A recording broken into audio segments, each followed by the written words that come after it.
साथियों, बोर्ड परीक्षा कक्षा 8 सत्र 2023-24 हेतु विद्यालय और संस्था प्रदान हेतु दिशा निर्देश जारी हुए हैं और परीक्षा केंद्र और केंद्र अधीक्षकों हेतु भी करने योग्य महत्वपूर्ण कार्यों के दिशा निर्देश जारी हुए हैं।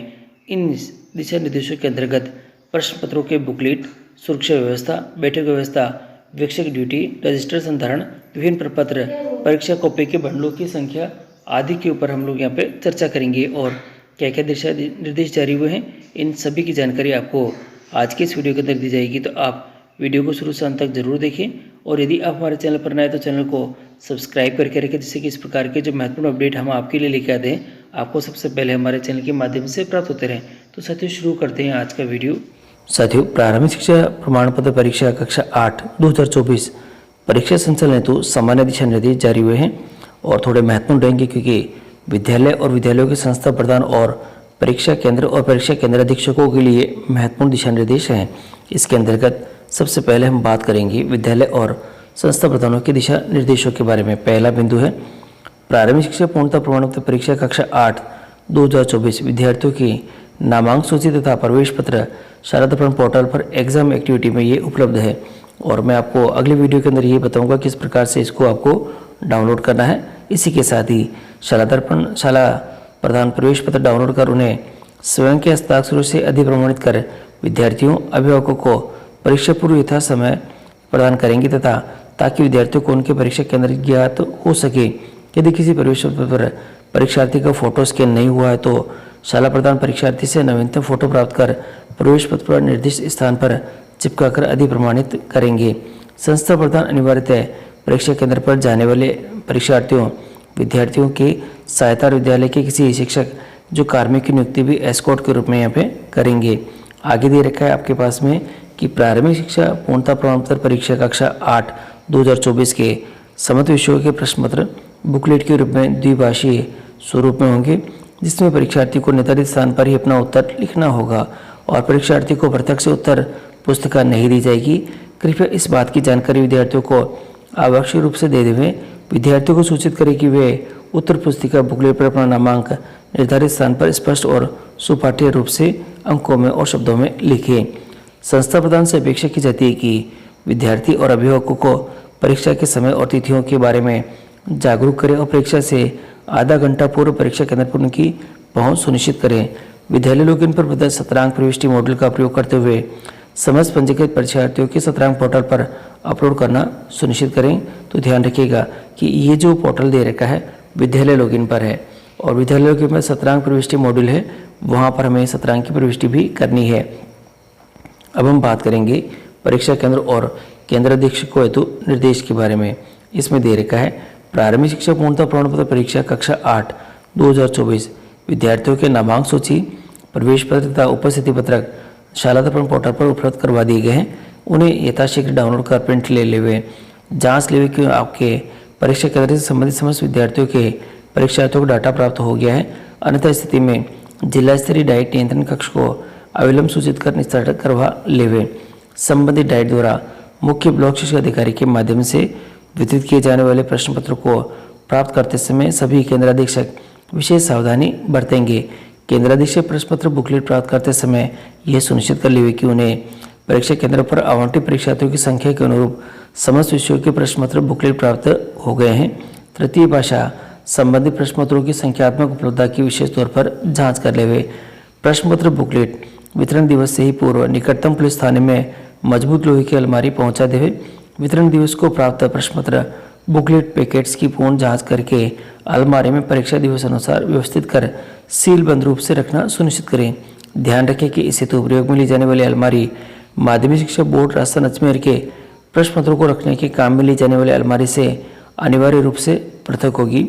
जिन परीक्षार्थी केंद्रों में के नज़दीक से कोई पुलिस थाना पुलिस चौकी नहीं है, परीक्षा केंद्र के प्रश्न पत्र बुकलेट उसी एकल परीक्षा केंद्र पर मजबूत लोहे की अलमारी में पूर्ण रूप से रखे जाएंगे और प्रश्न पत्रों की सुरक्षा हेतु वे कार्मिकों की नियुक्ति भी इसमें करेंगे और कार्मिकों को राउंड द क्लॉक ड्यूटी लगाए जाना सुनिश्चित करेंगे।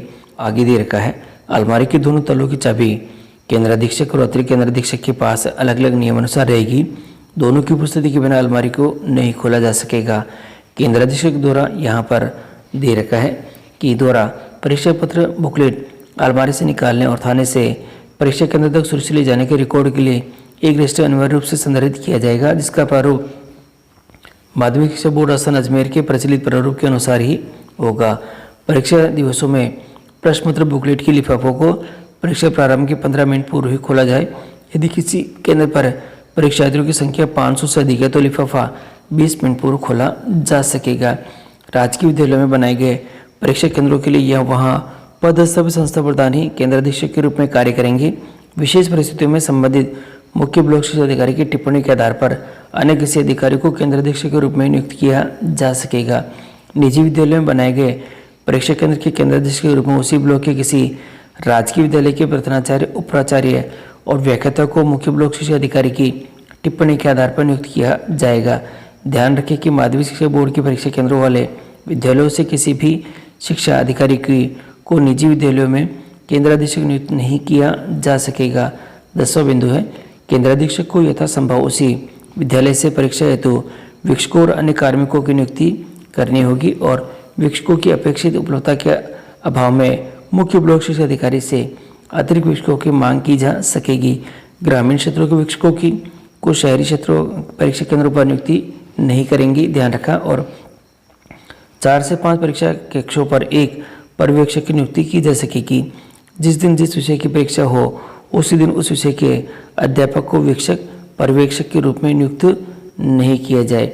निर्धारित यहाँ दे रखा है, निर्धारित परीक्षा केंद्रों को परीक्षा प्रारंभ होने के 15 मिनट पूर्व प्रश्न पत्र पैकेट्स खोले जाएंगे।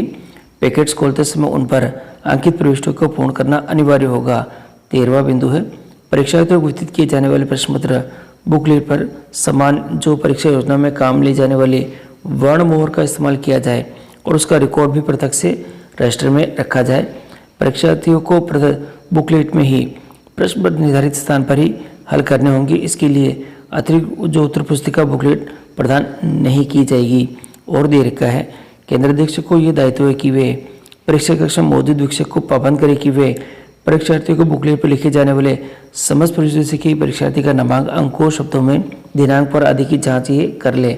इसी के साथ ही अगला बिंदु दे रखा है, यदि किसी परीक्षा केंद्र पर CWSN श्रेणी का एक ऐसा परीक्षार्थी पंजीकृत है जिसे सूत्र लेख की अनुमति दी गई है तो ऐसे परीक्षार्थी की बैठक व्यवस्था पृथक कक्ष में की जानी चाहिए और परीक्षार्थी को प्रश्न पत्र बुकलेट हल करते हुए अतिरिक्त समय प्रदान किया जाने की स्थिति में पृथक बैठक व्यवस्था अपेक्षित नहीं है। बधिर श्रेणी के विद्यालयों के विद्यार्थी तृतीय भाषा से मुक्त रहेंगे, ये ध्यान रखिएगा। केंद्राधीक्षक प्राप्त बुकलेट का विषयवार ब्यौरा रखेंगे। देखिए इंपॉर्टेंट रहेगा यहाँ कि जो प्रत्येक बुकलेट का विषयवार ब्यौरा रखना होगा। साथ ही प्रति परीक्षा दिवस का एक खपत रजिस्टर भी संधारित करना होगा। यदि किसी क्षतिपूर्ति बुकलेट हेतु वितरण प्राप्त होती है तो उसका वितरण परीक्षार्थी को न दिया जाए। संपूर्ण परीक्षा समाप्ति के पश्चात समेकित रूप से बुकलेट का ब्यौरा क्षतिपूर्ति बुकलेट सहित संबंधित डाइट को निर्धारित प्रारूप में बेचना भी सुनिश्चित करें। आगे दे रखा है, केंद्राधीक्षक को प्रति परीक्षा दिवस परीक्षा उपरांत परीक्षार्थियों के बुकलेट को सील बंडल में निर्धारित संगठन केंद्र पर जमा करवाना है। बुकलेट निर्माण हेतु मजबूत जूट की टाट का प्रयोग किया जाए। सीमेंट की बोरी, पुराना गला सड़ा जो टाट जो प्रयुक्त नहीं किया जाए। विशेष रूप से ध्यान रहे कि बंडल पर केंद्र की पहचान अंकित न हो। पूर्व निर्धारित प्रारूप के अनुसार कोड, परीक्षा दिनांक, कुल उपस्थिति, अनुपस्थिति, परीक्षार्थी और विषय, नामांकन कहाँ से कहाँ तक है आदि अंकित कर पर्ची भलीभांति चिपकाई जानी चाहिए। प्रत्येक परीक्षा केंद्र पर अधिकतम 300 पंजीकृत परीक्षार्थियों की बुकलेट के लिए एक पैकेट तैयार किया जाना चाहिए। देखिए यहाँ पे दे रखा है 220 है तो एक पैकेट है और 380 है तो 2 पैकेट है। 300 प्लस 80 का 700 है तो 3 पैकेट बनेंगे, 300, 300 और ये 100 का। तो यह ध्यान रखिएगा। बिंदु है, पर केंद्राधीक्षक को चाहिए कि वे परीक्षार्थियों की बैठक व्यवस्था इस प्रकार सुनिश्चित करें कि उनके मध्य पर्याप्त दूरी हो ताकि नकल की स्थिति न बने, परीक्षा सुचारू रूप से संचालित हो सके। यदि कोई परीक्षार्थी किसी संक्रामक रोग से ग्रसित हो तो परीक्षा केंद्र पर उसकी बैठक व्यवस्था पृथक से की जानी चाहिए। परीक्षा केंद्र पर पंजीकृत तथा सभी विद्यार्थियों की कक्षावार बैठक व्यवस्था की सूचना बड़े और सुपाठ्य अक्षरों में नोटिस बोर्ड पर चस्पा की जानी चाहिए। और अगला दे रखा है कि परीक्षा अवधि के दौरान परीक्षा केंद्र पर केवल केंद्राधीक्षक का मोबाइल ही फोन ही क्रियाशील रहेगा। और यहाँ अगला बिंदु है, प्रत्येक परीक्षा दिवस को केंद्राधीश के अनुपस्थित परीक्षार्थियों की सूचना डाइट द्वारा स्थापित नियंत्रण कक्ष को परीक्षा प्रारंभ होने के 30 मिनट के भीतर देंगे। परीक्षा केंद्र पर अनुपस्थित परीक्षार्थियों तो प्रत्यक्ष रजिस्टर का संधारण भी करेंगे। केंद्राधीशक प्रत्येक परीक्षा दिवस को उपस्थिति और अनुपस्थित परीक्षार्थियों की सूचना संबंधित द्वारा डाइट द्वारा उपलब्ध करवाएंगे और निर्धारित प्रारूप में परीक्षा प्रारंभ के 30 मिनट तक अनिवार्यतः उपलब्ध करवाया जाएगा। और परीक्षा केंद्रों पर अनुचित सामग्री तथा इलेक्ट्रॉनिक गैजेट का प्रयोग निषिद्ध है। केंद्राधीशक को चाहिए कि वह आंतरिक उड़न दस्ते का गठन कर परीक्षा की जो सूचिता है उसको सुनिश्चित करें। आगे दे रखा है, विशेष ध्यान रखने की बात यह है कि कक्षा 8 तो तृतीय भाषा के विषय की परीक्षा दिवस के दिन तृतीय भाषा का प्रश्न पत्र बुकलेट वितरण करते समय संस्कृत और संस्कृतमय विषयों की पहचान में कोई विसंगति नहीं हो। सामान्य परीक्षार्थियों के लिए तृतीय भाषा संस्कृत हेतु कोड आपका पास में है 71 है तथा संस्कृत शिक्षा विभाग के विद्यालयों के परीक्षार्थियों परीक्षा जो तृतीय भाषा संस्कृतम हेतु कोड है 95 में निर्धारित किया गया है। साथ ही इस प्रकार से ये महत्वपूर्ण जो डिटेल्स है और दिशा निर्देश ये जारी हुए हैं।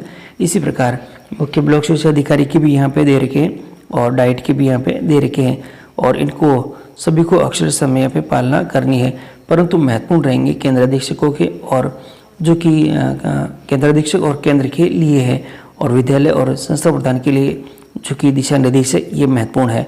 तो आप इन दिशा निर्देशों को पालन करते हुए कक्षा 8 के बच्चों के लिए ये परीक्षा का आयोजन करना सुनिश्चित करावें और जो प्रत्येक दिशा निर्देश है उसको ध्यान से पढ़ लें। और इसके लिए ये जो PDF है मैं अपने टेलीग्राम ग्रुप पर भी उपलब्ध करा रहा हूँ, जहाँ पर आप आसानी से प्रत्येक जो कार्य किस प्रकार से करना है उसको आप ध्यान से देख सकेंगे।